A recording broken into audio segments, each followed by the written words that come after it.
breaking news. America is pounded in the world's biggest terrorist attack. Now to some breaking news just through, and CNN is reporting tonight. We now have breaking news. America is pounded in the world's biggest terrorist attack. Now to some breaking news just through, and CNN is reporting tonight. We now have breaking news. Breaking news. یادتون اون روزا که میگفتیم آدما چقدر عجیبن؟ یکیشون همین اسامه بن لادن، یه پسر که تو قصرهای عربستان بزرگ شده بود، رفته بود دانشگاه آکسفورد، عاشق فوتبال بود و طرفدار آرسنال. همین آدم بعداً شد کابوس آمریکا.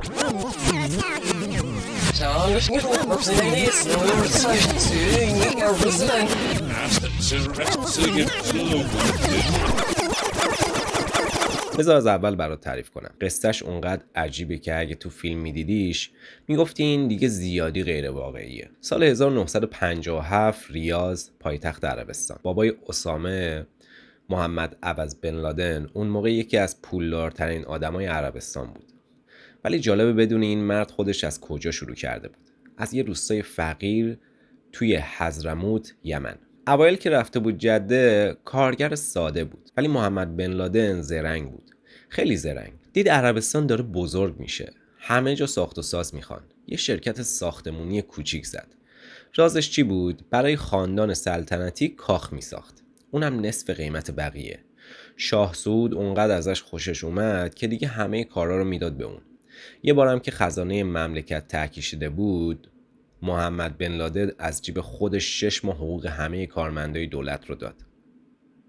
6 ماه. بعدش دیگه شاه فیصل گفت هرچی پروژه ساختمونی هست مال بن لادن. حتی یه مدت وزیر هم شد. خانواده بن لادن ادعا میکنن مسجد مکه و مدینه رو اونا ساختن. البته منظورشون توسعه هاش بود. بعد هم که مسجد الاقصی آتیش گرفت، بازسازیش با اونا بود. حالا این محمد بن لادن با این همه پول و قدرت آدم ساده‌ای بود. همون کیف باربری که موقع فقر داشت رو توی کاخش نگه می‌داشت. میگفت یادم نره از کجا اومدم. مسلمان معتقدی هم بود. به پسراش میگفت خودتون برین سر پروژه، نشینین پشت میز. اسامه 17مین بچه از 52 تا. آره، 52 تا بچه. مامانش حمیده العطا، یه دختر سوری، وقتی 14 سالش بود شد همسر دهم محمد بن لادن. اسامه تنها بچه‌شون بود و زود هم از هم جدا شدن. مامان اسامه دوباره شوهر کرد با یکی از شریکای بابای اسامه. اسامه با مامان و ناپدریش بزرگ شد. البته بابای اصلیش هنوز تو تربیتش نقش داشت. همون تعصبات مذهبی خودش رو هم بهش یاد داد. اسامه پولدار بزرگ شد. این که حرف نداره. تو بهترین مدرسه‌های جده درس خوند. حتی سال 71 رفت آکسفورد برای کلاس زبان. تصورش رو بکن، پسر میلیاردر سعودی توی آکسفورد. 19 سالگی رفت دانشگاه ملک عبدالعزیز، اقتصاد و مدیریت خوند. ولی چی شد؟ توی دانشگاه به جای درس رفت سراغ مذهب و شعر و ادبیات عرب. فوتبال هم بازی میکرد. مهاجم وسط، طرفدار آرسنال. کی فکرشو میکرد این پسر فوتبالیست طرفدار آرسنال یه روز بشه دشمن شماره 1 آمریکا؟ درباره مدرکش اختلاف نظر هست. یکی میگه مهندسی عمران گرفته، یکی میگه مدیریت دولتی، یکی هم میگه اصلا درسش رو تموم نکرده. وقتی اسامه به دنیا اومد باباش دیگه میلیونر بود. وقتی 10-11 ساله بود باباش توی سانحه هوایی کشته شد. چقدر ارث برد؟ چیزی حدود 25 تا 30 میلیون دلار. اون موقع پول خیلی زیادی بود. همین الانش هم هست. اسامه زود ازدواج کرد. 17 سالگی با دختر عموی مادریش نجوا غانم. آخرش با 5 تا زن بین 20 تا 26 تا بچه داشت. پسر مذهبی بود. همین ازدواج زودش رو میگفتن برای اینه که منحرف نشه. باباش موقع حج صدها نفر رو دعوت میکرد خونشون، از جمله علما و رهبرای مذهبی. بعد مرگ بابا برادرای بزرگترش این کار رو ادامه دادن. اسامه از همین مجالس کلی آشنا پیدا کرد.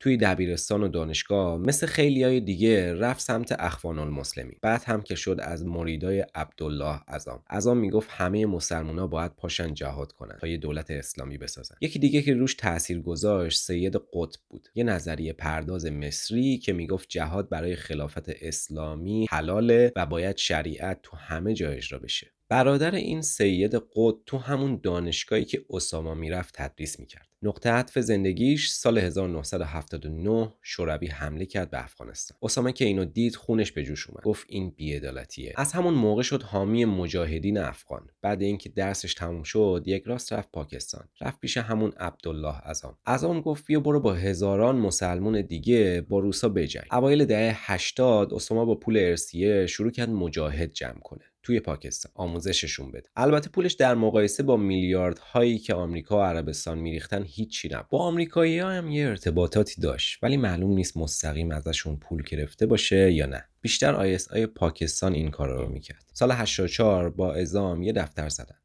اسمش رو گذاشتن مکتب الخدمات. برای جمع کردن پول و آدم از همه جای دنیا برای مجاهدین افغان آموزش میدادن، درمانگاه داشتن، اردوگاه میساختن. از همین راه بن لادن کلی آدم و رابط توی خاورمیانه پیدا کرد. سال 86 گفت من خودم میخوام اردوگاه داشته باشم توی افغانستان. 2 سال نشده 6 تا اردوگاه ساخت. میخواست خودش فرمانده باشه با افسرهای عرب خودش. سال 88 از عظام جدا شد. عظام میگفت باید از افغانا حمایت کنیم. اسامه میگفت نه، من میخوام یه ارتش عربی جداگانه داشته باشم. همین جدایی شد تولد القاعده.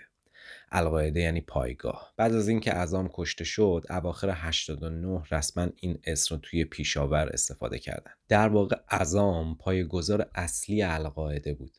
اسامه شاگردش بود. ایده پایگاه محکم مال عظام بود.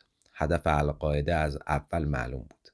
جهاد علیه همه غیر مسلمانان، حذف آمریکا از خاورمیانه، نابودی اسرائیل، برقراری شریعت همه جا. وقتی روسا از افغانستان رفتن فوریه 89 اسامه برگشت عربستان. مثل قهرمان ازش استقبال شد. رفت با شرکت خانوادگی کار کنه، ولی پولش رو میریخت توی القاعده. ولی با دولت عربستان مشکل پیدا کرد. چرا؟ چون اسامه میگفت باید با همه کفار بجنگیم. عربستان میگفت نه بابا، ما با آمریکا رفیقیم. موقعی که عراق حمله کرد به کویت اوت 90 ماجرا جدی شد. عربستان اجازه داد آمریکایی‌ها بیان توی کشورش. اسامه دیوونه شد. گفت من خودم ارتش دارم، همونایی که تو افغانستان جنگیدن. بذارین من از مرزتون دفاع کنم. ملک فهد گفت نه، رفت از آمریکا کمک گرفت. اسامه شروع کرد علنا به دولت فحش دادن که چرا کفار را آوردین توی سرزمین مقدس. میخواست علما فتوا بدن علیه آمریکا. دیگه کار به جایی رسید که سال 91 اسامه رو از عربستان انداختن بیرون. سال 94 تابعیتش رو گرفتن. سال 96 هم پول خانواده‌اش رو بلوکه کردن. کجا رفت؟ سودان. حسن الترابی دعوتش کرده بود. اونجا یه قلعه ساخت با یارانش. اردوگاه زد نزدیک خارتوم. از 91 تا 96 مقر القاعده سودان بود. اسامه اونجا کلی کار کرد. زمین می‌خرید برای اردوگاه، انبار مواد منفجره داشت، پول و اسلحه جابجا می‌کرد. اولین بمبگذاری که به اسامه نسبت دادن دسامبر 92 هتل گلدمهر تو یمن. آمریکایی‌ها اونجا بودن ولی 2 تا توریست اتریشی کشته شدن. القاعده به جهادیای الجزایر، مصر، افغانستان کمک می‌کرد. تو بمبگذاری 93 مرکز تجارت جهانی نیویورک هم دست داشتن. سال 95 خواستن حسنی مبارک رو بکشن. همون سال یه مرکز آموزشی آمریکا رو تو ریاض زدن. سال 96 هم برج‌های خبر رو با کامیون بمب زدن. آمریکا و عربستان اونقدر به سودان فشار آوردن که مجبور شدن اسامه رو بیرون کنن. خودش هم میدونست داره برای سودانیا دردسر میشه. اوایل 96 با یه برنامه حسابی با همه یاراش از سودان فرار کرد. رفت کجا؟ جلال آباد، شرق افغانستان. ولی این اخراج بد ضربه‌ای زد بهش. میگن بین 20 تا 300 میلیون دلار توی سودان از دست داد. دولت همه چیزش رو ازش گرفت. توی افغانستان اوضاع قاطی پاتی بود. ولی اسامه با همه جناح‌ها رابطه داشت. اول رفت پیش یونس خالص که بعداً رفت با طالبان. با طالبان رفیق شد. اونا هم در ازای پول و آدم بهش اجازه دادن هر کاری بخواد بکنه. القاعده و طالبان با هم می‌جنگیدن. طالبان بهش گفتن هر جا دلت خواست اردوگاه بزن. هر کی رو خواستی بیار آموزش بده. اوت 96 اسامه اولین فتواش رو داد. اعلام جنگ علیه آمریکاییایی که سرزمین 2 حرم رو اشغال کردن. فإن جهاد الامریکان و ان قتال الامریکان هو من صمیم الایمان. فوریه 98 فتوای دوم. همه مسلمان‌ها، یهودی‌ها و غربی‌ها رو بکشین. مخصوصاً آمریکایی‌ها. مردم گفتن آقا تو که آخون نیستی، چطور فتوا میدی؟ این فتوای 98 رو داد زیر نام جبهه بین‌المللی اسلامی برای جهاد علیه یهودیان و صلیبیون. گفت آمریکایی‌ها رو هر جا دیدین بکشین، حتی اگه غیر نظامی باشن. گفت آمریکایی‌های شمالی خیلی راحت کشته میشن. بعدش چیکار کرد؟ اوت 98 همزمان سفارت آمریکا رو تو کنیا و تانزانیا زد. 225 نفر کشته شدن. اکثرشون آفریقایی بودن. هزاران نفر زخمی شدن. بیل کلینتون عصبانی شد. با موشک زد پایگاه‌های القاعده رو توی سودان و افغانستان. ولی فایده نداشت. اکتبر 2000 ناو USS کور رو توی یمن زدن. یه قایق کوچیک پر از مواد منفجره خودش رو کوبید به ناو. 17 ملوان آمریکایی مردن. 38 تا زخمی شدن. 7 ژوئن 99 FBI اسامه رو گذاشت توی لیست 10 نفر تحت تعقیب. اکتبر 99 هم سازمان ملل القاعده رو سازمان تروریستی اعلام کرد و بعد 11 سپتامبر 2001. Now to some breaking news. America is pounded in the world's biggest terrorist attack. The Pentagon is another target. The White House has now been evacuated. یکی از دوستای نزدیک بن لادن بعداً تعریف کرد که اسامه اون روز صبح خیلی آروم بود. انگار منتظر یه خبر مهم بود. وقتی خبر اولین هواپیما رو شنید، لبخند زد و گفت الله اکبر. ولی وقتی برج‌های دوقلو فرو ریختن، خودش هم شوکه شد. بعداً توی ویدیو اعتراف کرد که فکر نمی‌کرد کل ساختمون‌ها فرو بریزن. 3000 نفر توی نیویورک، واشنگتن و پنسیلوانیا کشته شدن. بدترین حمله تروریستی تاریخ آمریکا. آمریکا دیوونه شد. جنگ علیه تروریست رو اعلام کرد. حمله کرد به افغانستان. دسامبر 2001 توی تورا بورا محاصرش کردن. ولی باورت میشه در رفت. آمریکایی‌ها اجازه داده بودن افغان‌ها جلو باشن. اونا هم که قبلا با اسامه جنگیده بودن گذاشتن بره پاکستان. 10 سال تمام مخفی بود. فتوا میداد، جهادی جمع میکرد، نقشه میکشید. کجا بود؟ پاکستان. با حمایت ضمنی بعضیا توی دولت و سرویس‌های امنیتی پاکستان. از ژوئن 2005 توی خونه مستحکم توی ابوت آباد زندگی میکرد. با 3 تا از زنهاش و 12 تا از بچه و نوه‌هاش. این خونه عجیب بود. دیواراش خیلی بلند بود. اینترنت و تلفن نداشت. غذای خودشون رو میکاشتن. زباله‌هاشون رو میسوزوندن. فقط از طریق یه پیک با بیرون ارتباط داشت. ابو احمد الکویتی. زنهاش بعداً تعریف کردن که اسامه توی این سالها خیلی تغییر کرده بود. دائم نگران بود. شبها بد میخوابید. ریشش رو رنگ میکرد که پیر نشون نده. ویدیوهای خودش رو توی اخبار میدید و درباره تصویرش وسواس داشت. جالبه بدونی توی این سالهای مخفی بودن اسامه زندگی عجیبی داشت. صبحها با نماز شروع میکرد. بعد صبحونه ساده میخورد. نون، پنیر، عسل، چای. غذاش همیشه ساده بود. برنج و سبزیجات. گوشت کم میخورد. میگفت پیامبر هم ساده زندگی میکرد. با بچه‌هاش فوتبال بازی میکرد. توی حیاط. ولی توپ نرم استفاده میکردن که صدا نکنه. براشون قصه میگفت. درس میداد.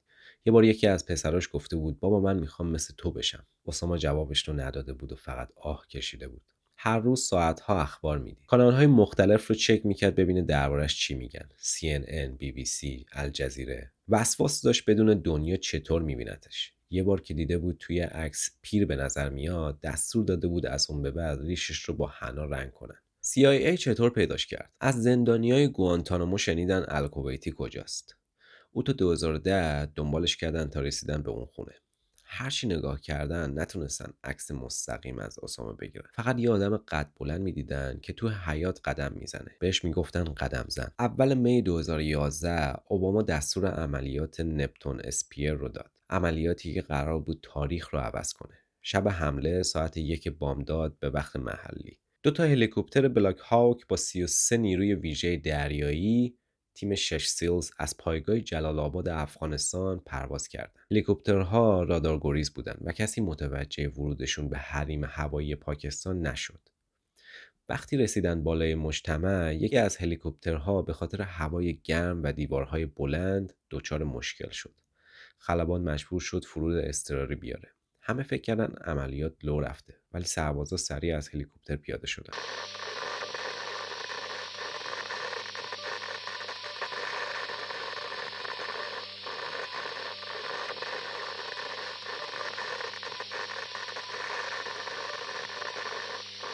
کسی که کشته شد ابو احمد الکویتی بود. همون پیک مورد اعتماد بن لادن. برادرش هم کشته شد. بعد رفتن طبقه بالا. اسامه صدای انفجار اولین هلیکوپتر رو شنیده بود. زن جوونش امل میگفت اسامه گفته بود اومدن. سریع رفته بود سراغ اسلحه‌اش. وقتی سیلز ها رسیدن طبقه سوم، اسامه پشت در اتاق خوابش ایستاده بود. یکی از زنهاش، احتمالاً امل، جلوش ایستاد و سعی کرد محافظتش کنه. سربازا اون رو کنار زدن. رابرت اونیل، یکی از اعضای تیم، بعدها ادعا کرد که اون کسی بود که شلیک کرد.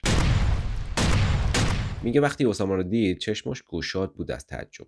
2 تیر به پیشونیش زد، یکی هم به سینه‌اش. کل عملیات 40 دقیقه طول کشید. جسد اسامه رو توی کیسه گذاشتن. قبلش عکس گرفتن. نمونه دی ان ای برداشتن. همه هارد دیسک ها، کامپیوترها، فلش ها رو هم برداشتن. هلیکوپتر خراب رو منفجر کردن که به دست پاکستانی‌ها نیفته. با هلیکوپتر دوم و یکی که بعداً اومد برگشتن افغانستان. جسد اسامه رو بردن ناو کارل ویلسون توی دریای عرب. طبق آداب اسلامی غسلش دادن. کفن کردن، دعا خوندن، بعد انداختنش توی دریا. نمیخواستن قبرش بشه زیارتگاه. اوباما همون شب توی سخنرانی تاریخی گفت امشب میتونم به مردم آمریکا و دنیا اعلام کنم که ایالات متحده عملیاتی رو انجام داده که توی اون اسامه بن لادن رهبر القاعده کشته شده. گفت عدالت اجرا شد. Tonight, I can report to the American people and to the world that the United States has conducted an operation that killed Osama bin Laden, the leader of Al-Qaeda, and a terrorist who's responsible for the murder of thousands of innocent men, women, and children. بن لادن نه سرباز بود نه روحانی، فقط یه پولدار بود که بلد بود سازمان درست کنه. ایمن الظواهری هم مغز نظامیش. یه شبکه مالی عجیب ساخته بود. سیستمی که اصلاً برای کمک به مجاهدین علیه روس‌ها بود رو تبدیل کرد به شبکه مالی القاعده. جوری که از کنترل دولت‌ها در امان بود. حتی به دولت‌های میزبان پول میداد. امیر القاعده بود. همه بهش بیعت میدادن. القاعده بعد مرگش چی شد؟ اول که ضربه خورد، ولی بعد موج حمایت را افتاد. ایمن الظواهری شد رهبر جدید. از یه سازمان متمرکز تبدیل شد به یه شبکه. رهبرای محلی توی مراکز مختلف. جالبه بدونی با وجود مرگش القاعده بزرگتر شد. از چند صد نفر توی 11 سپتامبر به 10,000 نفر. هنوز توی 10 کشور فعاله. البته داعش اومد جاش رو گرفت. حتی از القاعده هم وحشی‌تر. بیش از هر کسی اسامه مسئول جهانی شدن تروریسم اسلامی بود. مجبور کرد غرب تروریسم رو جدی بگیره. توی غرب همه میشناسنش. تروریست، قاتل. میراثش میراث مرگ و ویرانی. 99.9% مسلمونا ایده‌اش رو رد کردن. ولی اینکه توی پاکستان پیدا شد خیلی‌ها رو نگران کرد. وقتی مرد توی هند جشن گرفتن. ولی بعضی مقامای پاکستانی بهش میگن شهید. داستان اسامه بن لادن داستان یه آدم نیست، داستان قدرت نفرته. داستان اینکه چطور یه آدم از مسیر عادی منحرف میشه و میشه نماد خشونت. پسری که میتونست با پول باباش دنیا رو بسازه، رفت دنیا رو خراب کرد. حالا سالها بعد از مرگش درساش هنوز مهمه. اینکه افراطگرایی هر کی رو میتونه به دام بندازه، حتی تحصیل کرده ها و پولدارا رو. اینکه تفسیر غلط از دین چه بلایی سر آدما میاره.